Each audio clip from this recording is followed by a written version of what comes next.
Bueno, vamos a empezar con el encuentro del día de hoy. Eh, Vamos a trabajar con la unidad 3. Vamos a explicar la unidad 3 y bueno, vamos a trabajar a responder la guía de preguntas. Eh,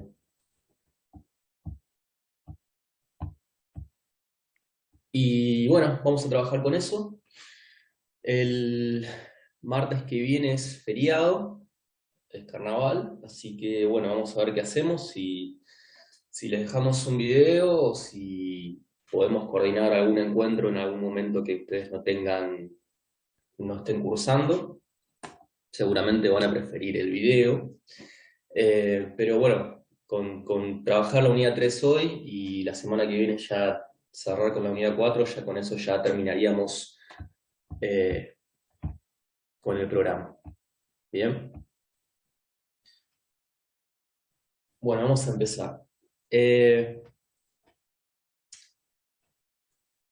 Esta materia se llama la universidad en la Argentina, ¿sí? Ustedes han trabajado con Aritz y conmigo, que cuando aparece la Universidad Colonial, la Universidad de Buenos Aires,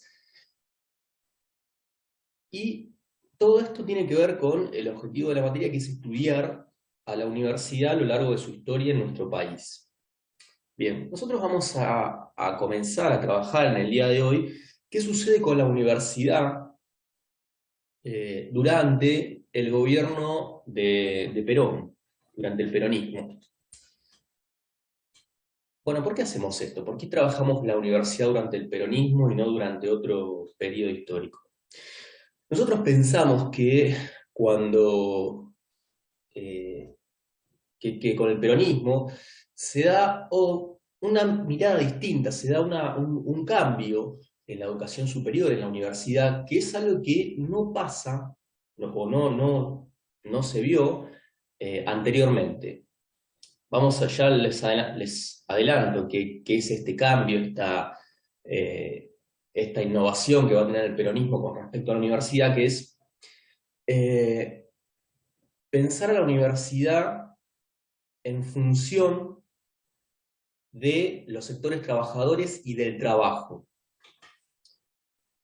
¿Qué quiere decir esto? Que la universidad va a estar enfocada a enseñar a trabajar, ¿sí? Y ya decir esto eh, es algo que no ha pasado anteriormente, ¿sí? Vos ibas a la universidad en 1920, 1930 y estudiabas para ser abogado, para ser médico, para ser... pero no te enseñaban a trabajar, no te enseñaban a utilizar herramientas, a desempeñarte como obrero. Bueno, eso lo vamos a ver con el peronismo. Bien. Si yo me tengo que poner a hablar del peronismo, yo no puedo decir, bueno, hay un tipo que se llama Perón y... No, primero tengo que explicar, por lo menos a grandes rasgos, de dónde viene este movimiento, cuáles son sus ideas generales, cuál es el objetivo que lo impulsa, quiénes son los que sostienen al peronismo, cuál es su base de representación. Así que antes de empezar con este tema de la universidad con el peronismo, vamos a hablar un poquito de cuándo nace, cómo nace, quiénes son los que se ven representados por el peronismo, antes de pasar al tema de la universidad. Bien, vamos a empezar esto en la década de 1930. Si yo les digo a ustedes 1930, uno cuando estudia historia siempre trata de poner etiquetas a las décadas o a los años. Por ejemplo, yo digo década del 90 y capaz muchos de ustedes van a pensar en Menem, en Cavallo. Si yo digo década del 70, pensamos en las dictaduras militares. Si digo década del 80, pensamos en Alfonsín y la Guerra de Malvinas. Bien, si yo digo Argentina, 1930, ¿Se nos viene algo a la cabeza o es algo que está lejano, que no? ¿Qué podemos decir de 1930 en la Argentina? ¿Cómo se caracterizó este periodo? ¿La década qué? ¿Qué nombre se le atribuye a esta década de 1930? La década.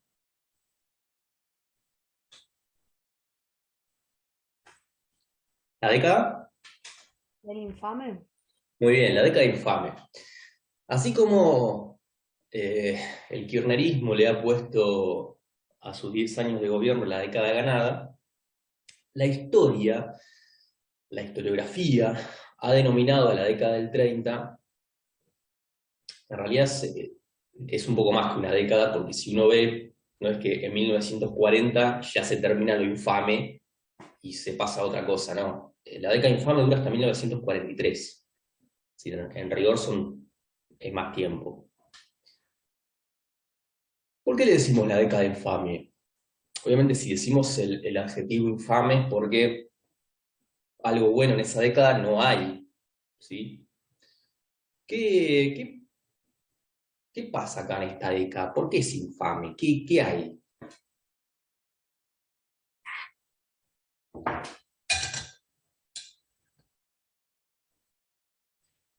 ¿Qué pasa cuando, supongamos, hay un gobierno que es electo de manera democrática y popular, y a los sectores dominantes, a nuestra oligarquía dominante, no le gusta ese gobierno que ha sido electo de manera popular? ¿Qué hace la oligarquía? ¿Se queda de brazos cruzados? ¿Qué es lo que va a hacer?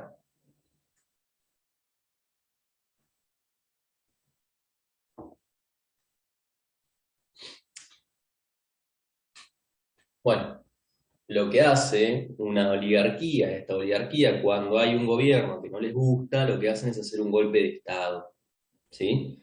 Entonces van a un cuartel, van a ver a un militar y le dicen: señor militar, usted tiene que hacer un golpe de Estado, porque este gobierno no me gusta, así que usted tiene que ir con los tanques, con los soldados y sacar a este gobierno del poder para que se imponga una dictadura que respete mis intereses. Bien. ¿Por qué cuento esto? Porque en 1933 vamos a tener el primer golpe de Estado en nuestro país. Golpe de Estado que estuvo dirigido contra Hipólito Yrigoyen y que va a marcar, si este primer golpe de Estado, va a marcar cómo cada vez que esta oligarquía no tiene el poder, porque hay un gobierno distinto, va a recurrir a estos golpes de Estado para recuperar el poder. Ahora la pregunta que uno se hace es, bueno, pero antes no había golpe de Estado, en 1910. No había golpe de Estado, en 1905. No había golpe de Estado. Bueno, la respuesta es no. ¿Por qué no hay golpe de Estado? Porque cuando vos ibas a votar, había fraude. ¿Sí? ¿Qué quiere decir que hay fraude? Quiere decir que si vos vas a votar, primero el voto es cantado. Segundo, el voto se puede truchar de manera muy fácil, se puede alterar de manera muy fácil, el voto no es obligatorio, se va a votar el que quiere. Entonces, ya a través del fraude, esta oligarquía se asegura retener el poder. Ahora, a partir de 1916, cuando tenemos esta ley, la ley Sáenz Peña, la ley del voto secreto, universal y obligatorio, vamos a ver que esto empieza a cambiar porque ya los sectores populares no van a elegir a los representantes de esta oligarquía, sino que van a votar en su mayoría el radicalismo. Entonces, a partir de ahí vamos a tener un problema que es, bueno, acá esta oligarquía no tiene representación y si quiere tener el poder tiene que hacer un golpe de Estado. ¿Sí? Entonces, volvemos. 1930, década infame. ¿Por qué década infame? Bueno, entre otras cosas, porque en esta década empiezan a aparecer los golpes de Estado. Bien, ¿qué más? ¿Qué más pasa en esta década? Hay golpe de Estado, pero esto no. Si uno agarra la historia de nuestro país vamos a ver que hay golpe de Estado cada media hora, y no por eso se le llama década infame a la década del 60 o la década del 70. ¿Qué más pasa en esta década?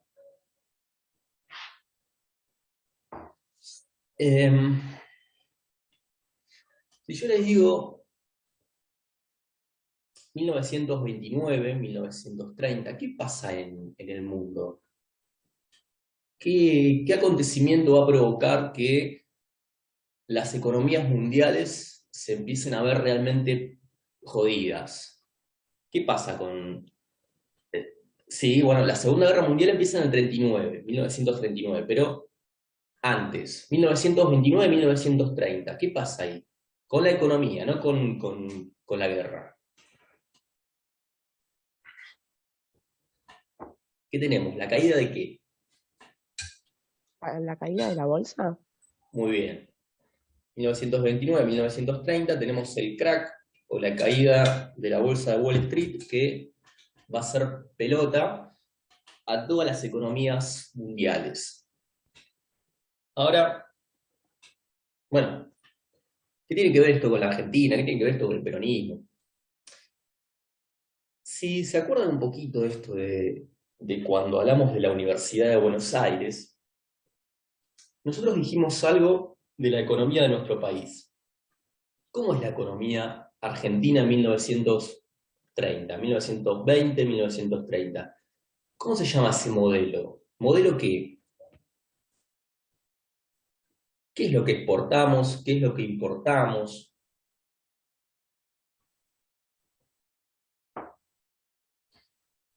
Bueno, se llama modelo, muy bien, se llama modelo agroexportador. Si nosotros exportamos materias primas, todo aquello que tenga que ver con el sector agrícola ganadero, si exportamos carne, cereales, trigo, todo lo que venga de campo, e importamos manufacturas. ¿Qué quiere decir una manufactura? Bueno, una manufactura es un producto elaborado de manera industrial. No sé, supongamos una heladera, que es un producto manufacturado, un televisor, una radio, una computadora, todos esos son productos industriales, productos manufacturados. Entonces, exportamos materias primas e importamos productos industriales. Bien, ¿cuál es el problema que tiene este crack de la bolsa y demás para nuestra economía? Que nuestro principal socio entre comillas, porque cuando uno se hace socio de alguien es porque está en condiciones igualitarias. En nuestro caso, nuestro socio, entre comillas, va a ser Inglaterra, y las condiciones no van a ser igualitarias, sino que siempre se van a ver favorecidos ellos y no nosotros. El problema que va a tener esto es que la crisis va a ser tan importante que los ingleses ya no nos van a comprar más esas vacas, esos cereales, ese trigo, y esto va a ser muy malo para la economía argentina. ¿Por qué? Porque si vos tenés un modelo agroexportador y dependés de exportar estas materias primas, y el que te compra no te compra esa materia prima, bueno, vos vas a tener un quilombo infernal. Entonces, la crisis de la bolsa va a ser muy perjudicial para nuestro país porque va a romper, por lo menos en este periodo, va a romper las condiciones de ese modelo agroexportador. ¿Sí? El país que nos compra ya no nos va a comprar más, y esto va a ser un problema para nuestro país. ¿Por qué va a ser un problema? Bueno, porque no es simplemente que no me compren las materias primas, sino que además no me van a vender a mí las manufacturas. Entonces yo acá tengo un problema grave, que es, no puedo vender y no puedo importar. Entonces, ¿qué es lo que qué es lo que va a hacer el gobierno argentino? Bueno, no le va a quedar otra que empezar a fabricar acá, en nuestro país, aquellas cosas que antes se importaban. ¿Sí? ¿Cómo se llama esto? Esto tiene un nombre que se llama industrialización por sustitución de importaciones. Es decir, yo me industrializo en aquellas cosas que antes tenía que importar y ahora ya no puedo importar. ¿Bien? Entonces, Profe, ¿repetirías el nombre, porfa? sí. Industrialización por sustitución de importaciones. Gracias. Esto si lo googlean, va a aparecer como ISI. Industrialización, la S es sustitución, y la otra I es importaciones.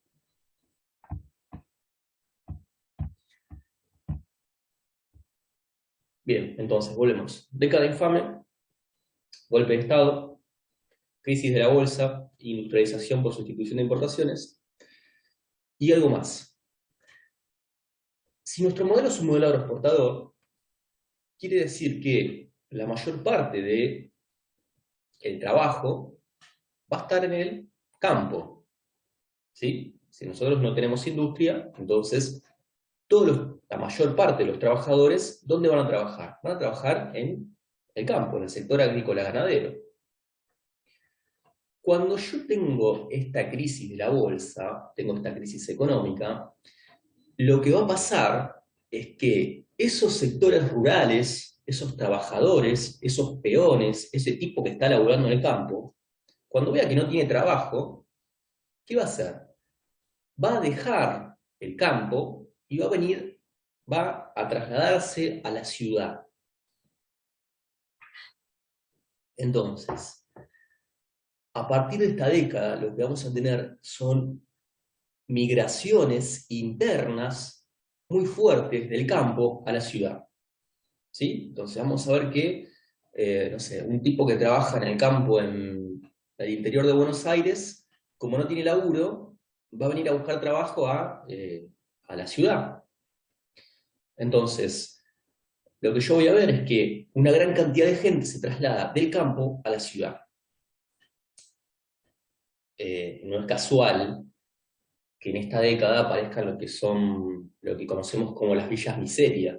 ¿Sí? ¿Por qué? Porque esta gente que se traslada a la ciudad, obviamente lo hace por necesidad, y no es que va a alquilar un departamento y va a estar re cómodo, re tranquilo, sino que no tiene condiciones de subsistencia. Por eso se instala en barrios humildes que son lo que conocemos como las villas miseria. Bien. Con todos estos ingredientes que yo les estoy mencionando, ya podemos empezar a pensar de dónde viene el peronismo. ¿Sí? El peronismo va a representar casi con exclusividad a los sectores trabajadores. Esos sectores trabajadores, a su vez, tienen una representación que son los sindicatos.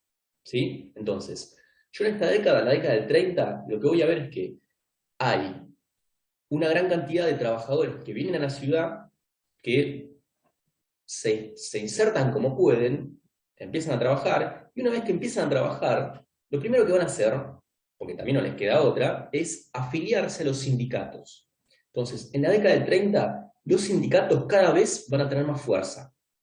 Y es acá donde Perón va a encontrar un aliado y va a encontrar a quién representar, cuál va a ser su base. Bueno, van a ser los sindicatos. Y los sindicatos aparecen, no es que aparecen acá, pero sí van a tener un crecimiento muy importante en esta década, la década del 30. Es importante que se entienda esto, porque si no, después yo no entiendo por qué hay una Universidad Obrera Nacional y por qué la mayoría de los cargos de esa universidad, de la que vamos a hablar en un rato, la mayoría de los cargos están en manos de los sindicatos. Si yo quiero que si tuviéramos un pizarrón, escribiríamos Perón, sindicalismo, como si fueran lo mismo. ¿Sí? ¿Sí? La base del peronismo son los sindicatos. Ahí está la fuerza del peronismo.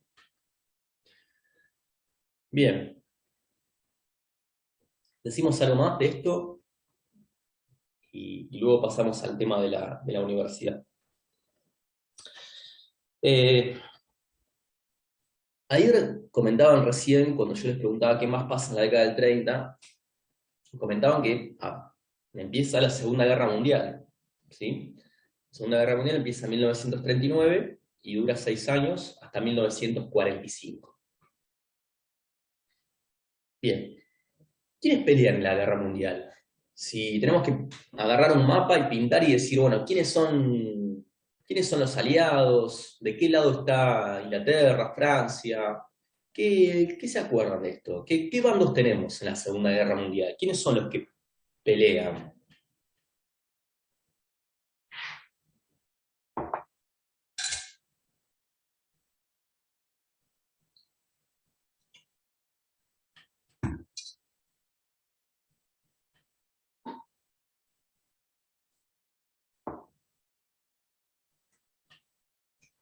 Los aliados versus los alemanes y después japoneses. Bien, ¿quiénes son los aliados? Si tenemos que poner así, obviamente no tenemos que saber todo, pero ¿quiénes son los aliados más importantes que conforman esta alianza? A ver, Estados Unidos, Inglaterra, Francia. Estados Unidos, Canadá, Reino Unido y más. Si yo tengo que mencionar a los aliados, los países más importantes que forman esta alianza son, en primer lugar, Francia, luego los ingleses, y a partir de 1942, Estados Unidos.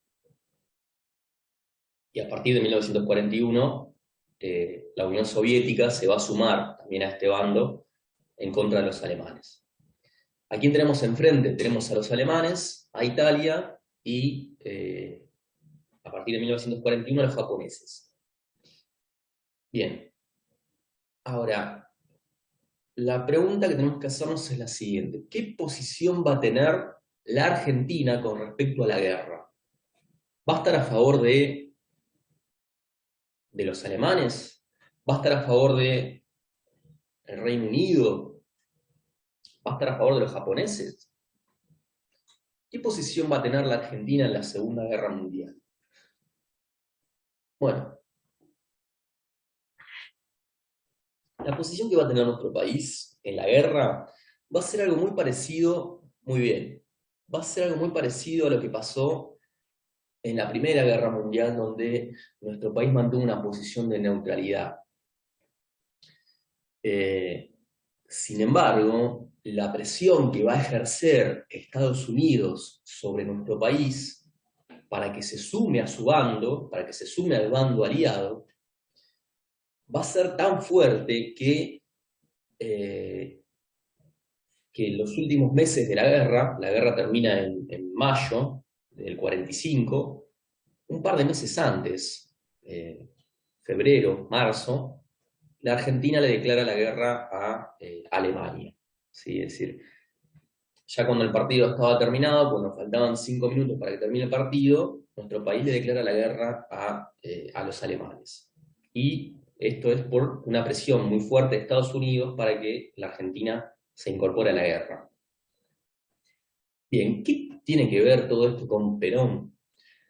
Bueno, tiene que ver porque cuando empieza la guerra, en 1939, van a empezar a surgir muchas discusiones en el ejército acerca de qué es lo que hay que hacer. ¿Sí? ¿A quién apoyamos? ¿A los aliados? ¿A nuestro aliado histórico, que es Inglaterra? ¿Apoyamos a los alemanes? ¿No hacemos nada?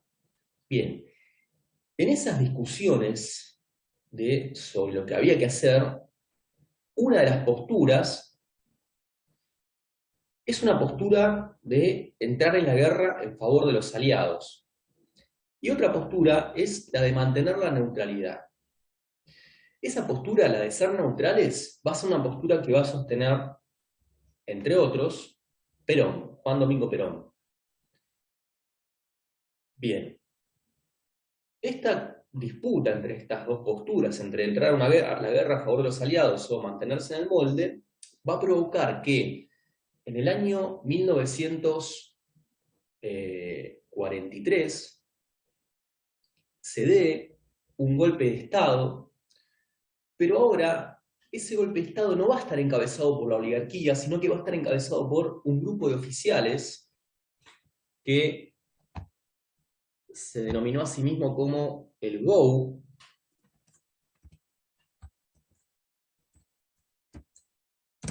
GOU quiere decir Grupo de Oficiales Unidos,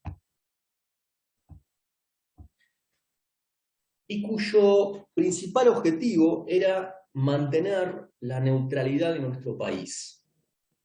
El 4 de junio de 1943 se va a dar este golpe de Estado por este grupo, el Grupo de Oficiales Unidos, que integraba, entre otros, Juan Domingo Perón.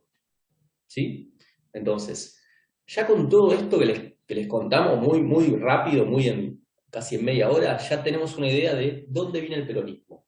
El peronismo viene, o surge, mejor dicho, a partir de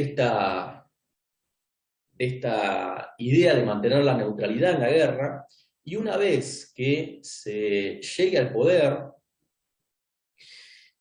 el peronismo va a encontrar en los trabajadores y en los sindicatos una alianza y una forma de representación. ¿Sí? Entonces, lo que tenemos que tener en claro es eso. ¿De dónde viene el peronismo y a quiénes representan? Representa a los trabajadores y a los sindicatos. Bien, una vez que se da este golpe de Estado, y una de las figuras importantes es Perón, Perón va a ocupar distintos cargos. Va a ser secretario de Trabajo, va a ser ministro de Guerra, va a ser vicepresidente, y a partir de 1946 ya sí va a ser electo por la vía constitucional, va a ser electo presidente de nuestro país. Bien, una cosita ahí como para mostrar esto que dijimos, que es Perón trabajadores, Perón sindicatos. Es muy conocido esto de que una vez que Perón agarra la Secretaría de Trabajo y una vez que es electo secretario, empieza con un montón de medidas en favor de los trabajadores. Por ejemplo, el aguinaldo, ¿sí? El aguinaldo, que es un sueldo extra anual, aparece acá, aparece con el peronismo. Las vacaciones pagas, el descanso dominical. Piensen que hasta este momento llega domingo y tenés que laburar igual. Bien, todo eso va a ser medidas implementadas por Perón en su cargo de gobierno. ¿A quién no le va a gustar estas medidas? ¿A quién no le va a gustar tener que pagar el aguinaldo, tener que pagar vacaciones, tener que pagar cuando no trabajas los domingos? ¿Quién no le va a gustar todas estas medidas de Perón?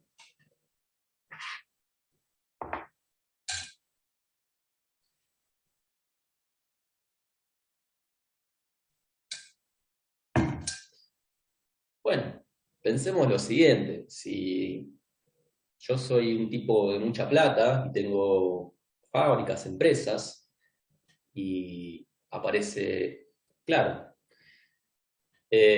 los empleadores o las empresas. Cuando aparece esta idea de, por ejemplo, el aguinaldo, no es que viene Perón y te dice, toma, acá tenés el aguinaldo. No, el aguinaldo te lo tiene que pagar tu patrón, te lo tiene que pagar tu empresa, te lo tiene que pagar el tipo que te está dando el trabajo a vos. Entonces, ya vamos a ver que este sector, lo que podemos definir como la patronal, es como que ya se empieza a hinchar un poquito, se empieza a hinchar un poco las bolas de Perón y de tener que pagar todas estas cosas.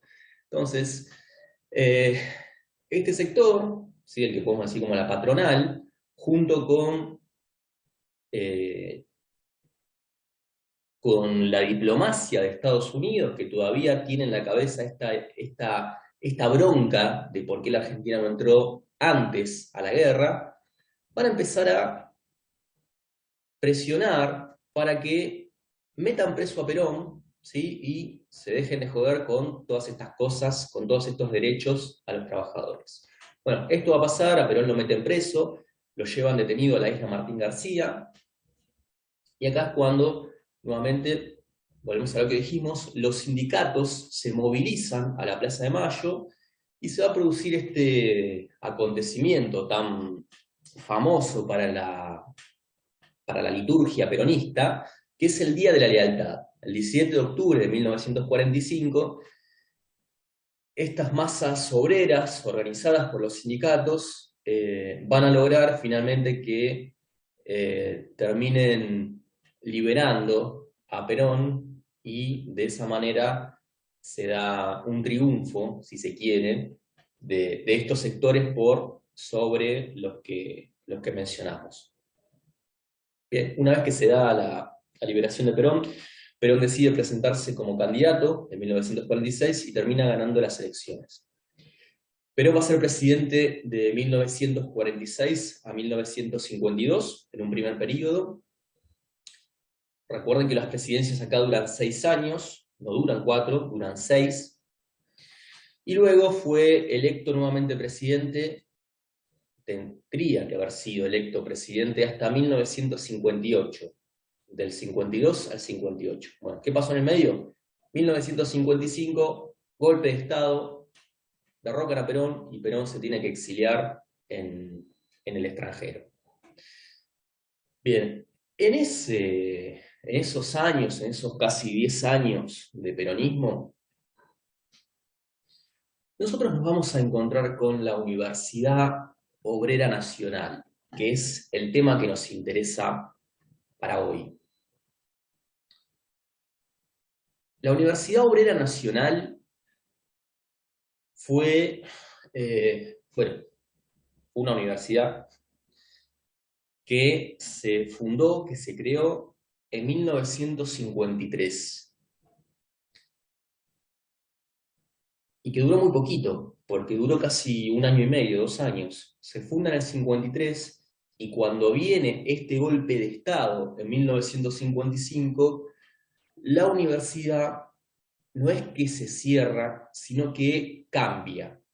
¿Qué cambia? Bueno, cambia el nombre y cambia el perfil de la universidad. A partir de 1955, lo que vamos a tener es que la Universidad Obrera Nacional va a pasar a ser la Universidad Tecnológica Nacional. Lo que ustedes hoy conocen como la UTN, bueno, eso antes era la Universidad Obrera Nacional. Bien.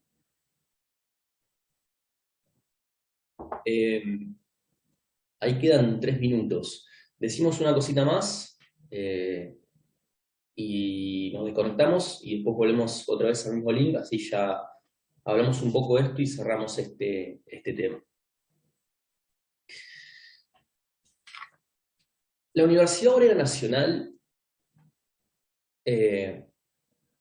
va a tener un objetivo, que es el de formar obreros, así, lisa y llanamente. De la misma manera que uno estudia una carrera como, no sé, turismo, nutrición, ciencia política, y uno espera recibirse como licenciado, como, no sé, doctor, lo que fuere. Acá, lo que vos vas a tener es que la universidad va a formar obreros, ¿sí? ¿Qué quiere decir formar obreros? Quiere decir formarlos en las aptitudes que tengan que ver con el mundo del trabajo. ¿Sí? A vos te van a enseñar cómo, no sé, utilizar una herramienta, te van a enseñar cómo tenés que manipular lo que fuere, lo que necesites para trabajar. Bueno, eso te lo va a enseñar esta universidad. Bien, este acontecimiento, decir esto ya es algo totalmente nuevo y algo totalmente distinto a lo que era la universidad antes del 53.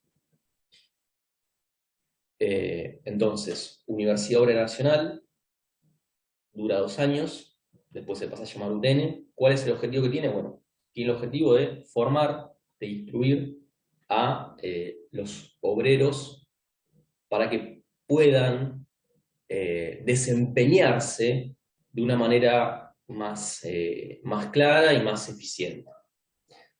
Ahí nos queda un minuto, si les parece cortamos ahora y arrancamos otra vez, así ya les comento un poco cómo funcionaba esta universidad, qué era lo que quería, quiénes son los que estudiaban. Recuerden esto, siempre que hablamos de la Universidad Colonial, Universidad de Buenos Aires, siempre nos preguntamos quiénes son los que estudian en esta universidad y qué es lo que estudian en esta universidad.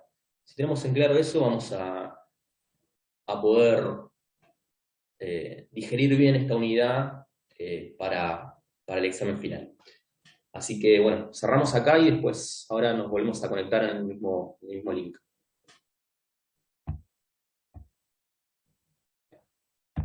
Vamos a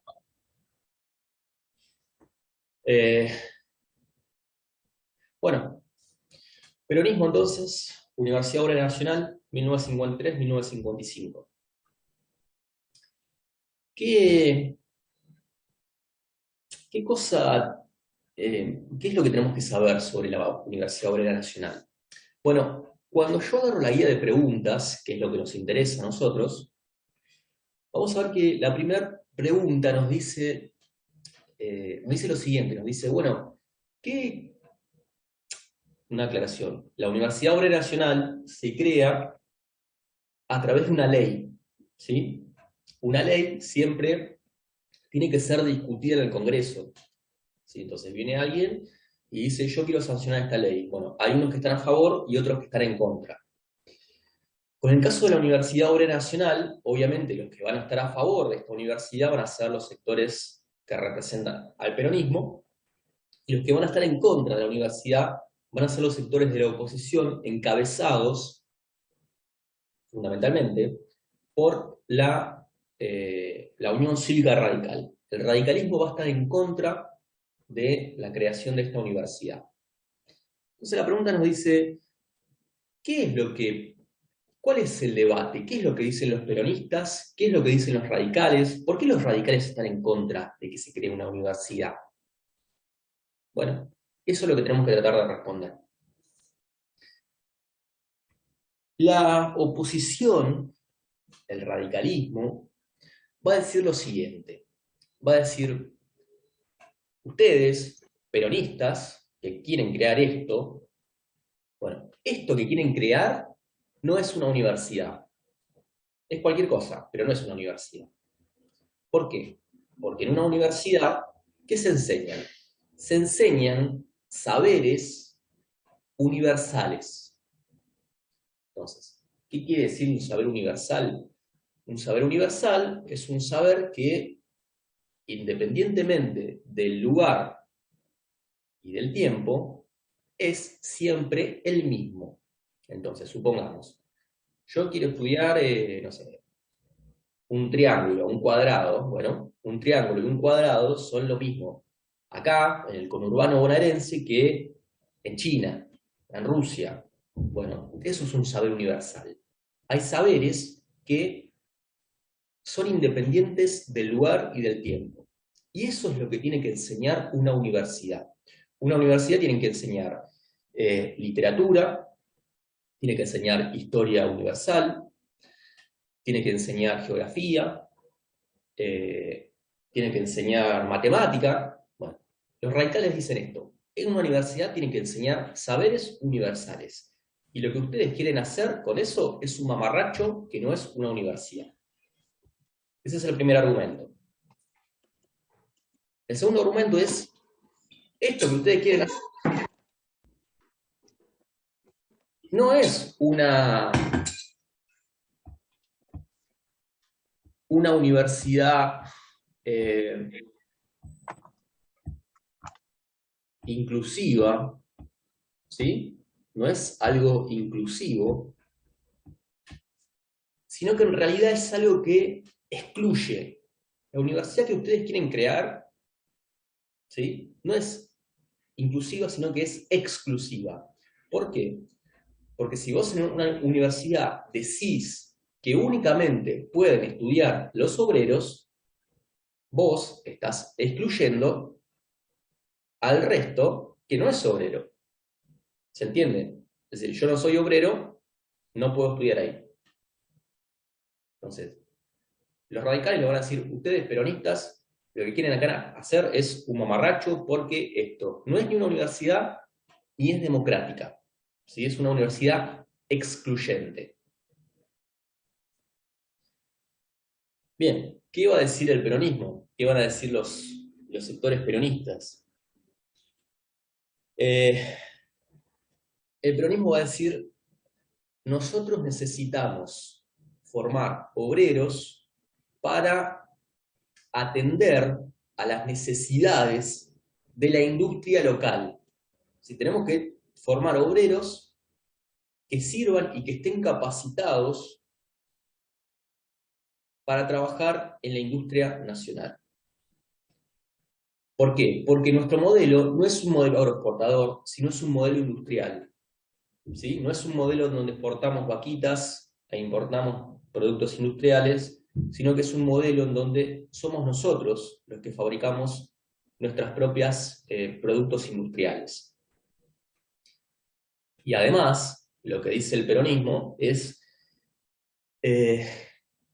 esos sectores que van a asistir a esta universidad son sectores que estuvieron postergados y que no pueden acceder a otra universidad. ¿Por qué no pueden acceder a otra universidad?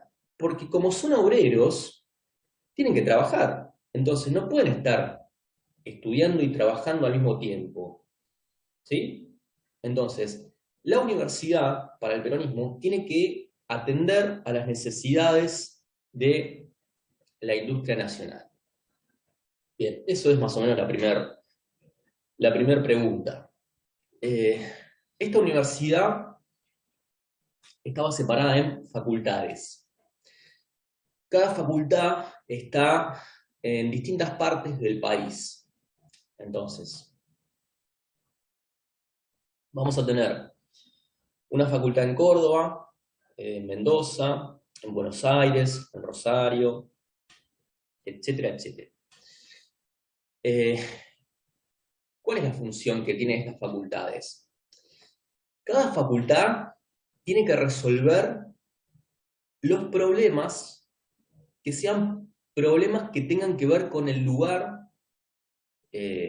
donde está inserta esa facultad. Entonces, por ejemplo, tenemos una facultad en Mendoza. Bueno, esa facultad en Mendoza se va a encargar de tratar de producir más cantidad de vino de manera más eficiente y más rápida. Bien, lo que quiere esta facultad de Mendoza no es lo mismo que lo que quiere, por ejemplo, la facultad de Córdoba o la facultad de Tucumán. Cada facultad tiene necesidades distintas, ¿sí? Entonces, facultades que respondan a los problemas de la industria local. La universidad está administrada por un rector y un vicerrector. El rector tiene que ser un obrero argentino y tiene que pertenecer a la CGT. ¿Sí? La CGT es la Confederación General del Trabajo. ¿Sí? Es el organismo que nuclea a los distintos gremios del país. El rector va a ser quien se encargue de tomar las decisiones, ¿sí? Es quien se encarga de firmar, de poner el gancho para todas las decisiones.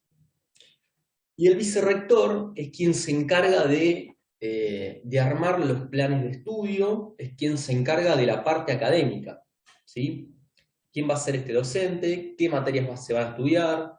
¿Cuánto tiempo se van a estudiar? Etcétera, etcétera.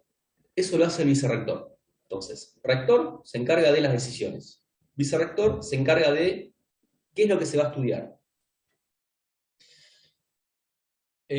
Entonces, acá tenemos dos grupos. El grupo que representa al rector, que son los sindicatos, y el grupo que representa al vicerrector, que son los ingenieros. ¿Sí? O sea, cuando a nosotros nos pregunten cómo está administrada la universidad, tenemos que decir que está administrada por dos grupos. El grupo de los sindicatos, que está representado en el rector, y el grupo de los ingenieros, que es el vicerrector. O sea, para hacerlo fácil, sindicatos e ingenieros.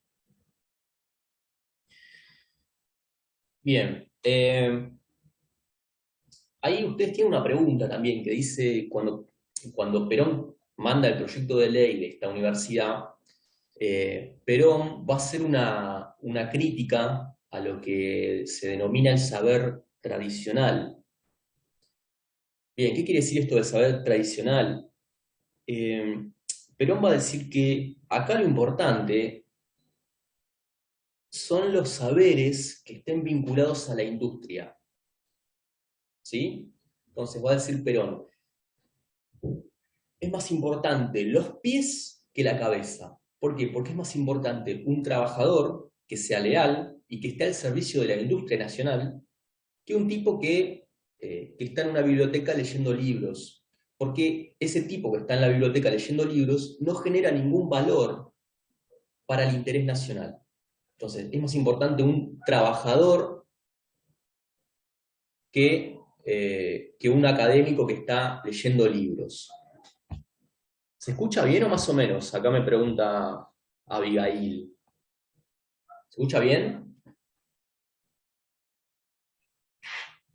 Perfecto.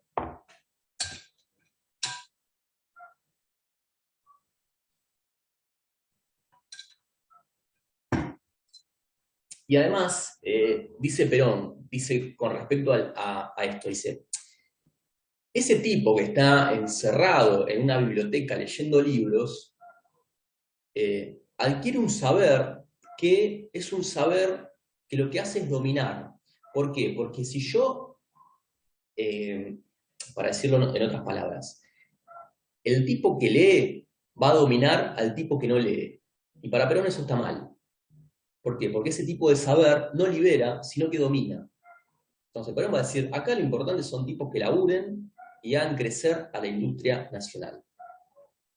Obviamente no es que está en contra del tipo que lee en una biblioteca, pero la universidad, ¿sí?, tiene que estar puesta al servicio de la industria nacional. Los que estudian en esta universidad obviamente son obreros, no hay que darle más vuelta a esto, Universidad Obrera Nacional estudian obreros. Estudian obreros y fíjense esto, la cursada se dicta de noche. ¿Por qué se dicta de noche? Porque si son obreros, durante el día están trabajando. Estudian obreros, se estudia de noche, y lo que se estudia va a ser las materias que se estudien en esta universidad van a ser de dos tipos. Una parte práctica, en donde a vos como obrero te van a enseñar, por ejemplo, en el taller, te van a enseñar cómo utilizar una herramienta, esa es la parte práctica, y después una parte teórica. ¿Sí? La parte teórica hace referencia a todas las leyes que a mí, como obrero, me amparan. Es decir, ¿qué quiere decir esto? Que si yo soy un obrero, tengo que conocer que es mi derecho cobrar un aguinaldo, que es mi derecho tomarme vacaciones, que es mi derecho no laburar los domingos, que es mi derecho que si me rompo una pata, no tengo que ir a trabajar. Bueno, todas esas cosas es lo que se enseña en la parte teórica, ¿sí? Son leyes que a mí como trabajador me tienen que beneficiar. Bien, y el último punto ahí de este tema de la Universidad Obrera, la pregunta nos dice, bueno, ¿qué beneficio trajo esta universidad? Bueno, que puso al obrero como el sujeto el sujeto de la universidad, y esto es algo totalmente novedoso. Es algo que no había pasado en la historia de nuestro país. Nunca antes la universidad se vinculó con el mundo del trabajo. Vos antes a la universidad iba para esto, para saber literatura, para saber todos estos saberes universales, pero no te enseñaban a trabajar. El trabajo era algo que estaba mal. ¿Sí? Trabaja el que es pobre. El tipo de guita no trabaja. Entonces, la Universidad Obrera Nacional, al poner al obrero como sujeto, es algo totalmente novedoso y democratizador. Bien, ¿se entendió esto? Bueno, yo sé que esto es que son las 10 de la mañana y estar fumando esto es un pelotazo en la cara, pero si entendemos esto, si sabemos más o menos qué es la Universidad Obrera Nacional, qué es lo que se enseña, qué se enseña, cuál es el debate, si podemos sacar esto, ya tenemos, también tenemos una respuesta del examen final adentro. Bien, decimos unas cositas más sobre la guía de preguntas, que hay unas preguntas más que están dando vuelta, y ya con eso ya finalizamos.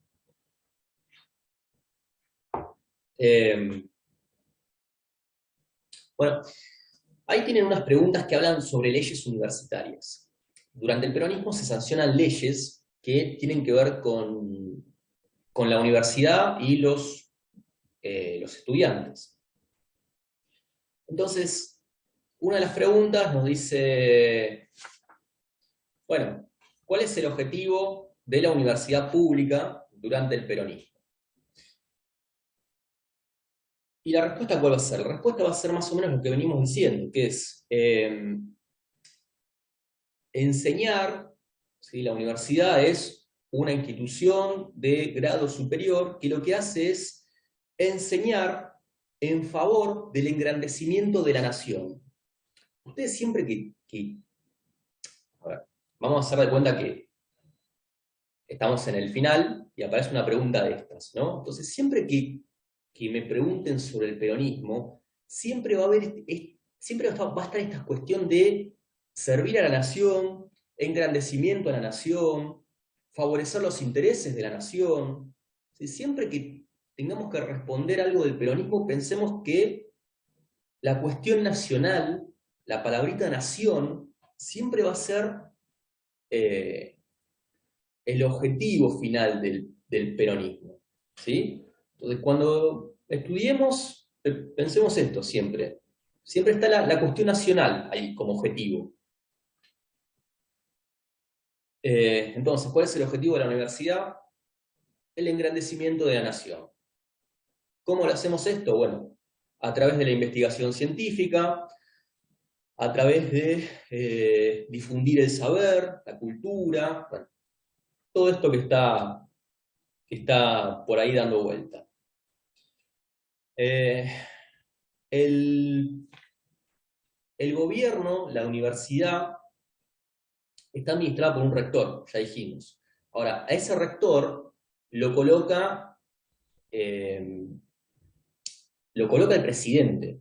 ¿Sí? Es Perón quien viene y te dice a vos, vos vas a ser rector de la universidad. ¿Se acuerdan cuando veíamos en la unidad 1 el tema de la Universidad de Lanús? Y decimos que a la rectora, a Jaramillo, la elige la propia universidad. Bueno, acá es distinto. Acá a los rectores los elige el presidente de la nación.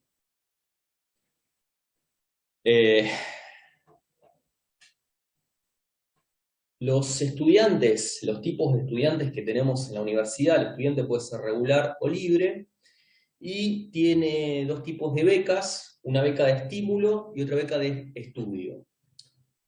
Una beca es un dinero que te pone el Estado para que vos puedas comprarte los materiales, para que puedas comprarte, no sé, un cuaderno, un virome, todo eso es una beca. Bien.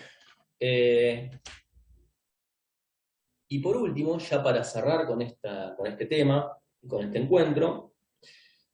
Vamos a comentar ahí, tienen dos preguntas sobre un texto de Rodolfo Puiggrós. Rodolfo Puiggrós fue un tipo que fue rector de la Universidad de Buenos Aires, un tipo que para el peronismo es muy importante, porque se desempeñó como intelectual, escribiendo muchos libros. De hecho, si ustedes van a la Universidad de Lanús, van a ver que la biblioteca se llama Rodolfo Puiggrós, en honor a este tipo. Y este Puiggrós, en este texto que ustedes tienen que leer, va a hablar de la universidad, pero va a hablar de la universidad criticando a la reforma universitaria. ¿Se acuerdan esto de la reforma universitaria que ya vieron la semana pasada con Aris y demás? Puiggrós va a decir, el problema que tuvo la reforma fue que los estudiantes le dieron la espalda a, va a decir, al proyecto nacional. Si se acuerdan más o menos qué pasa con la reforma universitaria, vamos a ver que la reforma universitaria se da en 1918 y se da alentada por Irigoyen. Irigoyen banca a las reformistas. Ahora, un poquito después, como les comentamos al principio de la clase, se va a dar un golpe de Estado contra Irigoyen. ¿Y quiénes van a apoyar a los golpistas? ¿Quiénes van a estar a favor del golpe de Estado? Bueno, los estudiantes.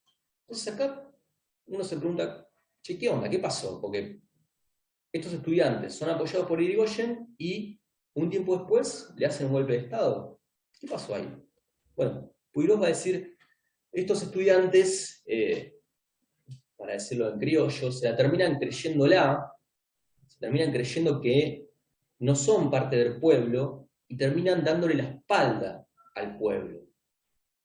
Bien, entonces, acá viene otra pregunta. El problema no es de los estudiantes, el problema es de la universidad. La universidad tiene que inculcar a los estudiantes una cultura propia que sea popular. ¿Para qué? Para que esto no vuelva a pasar más. ¿Sí? Entonces, la universidad, ¿qué función tiene que tener? Tiene que tener la de expandir, inculcar una cultura nacional y popular para que no vuelva a pasar lo que pasó con la reforma. Bueno, esto muy abuelo de pájaro, muy rápido, pero hemos respondido todas las preguntas de la guía de preguntas, les hemos dado un pantallazo sobre el peronismo y sobre la Universidad Obrera Nacional. Es importante que entiendan este tema de la Universidad Obrera Nacional, cuál es la discusión entre el radicalismo y peronismo, y luego lo mismo de siempre. ¿Qué se estudia en esta universidad? ¿Quiénes son los que estudian? ¿Cómo está organizado? Recuerdan esto de sindicatos e ingenieros. Y nada, que tengan en cuenta este tema del obrero como estudiante y como sujeto universitario. Si pueden entender esto, van a tener seguramente un buen desempeño si preguntamos esto en el examen. Así que, bueno, si se entendió, si tienen alguna pregunta, alguna queja, algún insulto, díganlo ahora.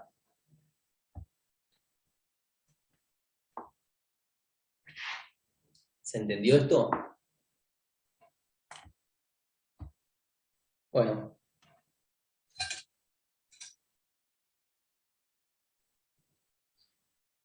Entonces vamos a concluir ya con este tema.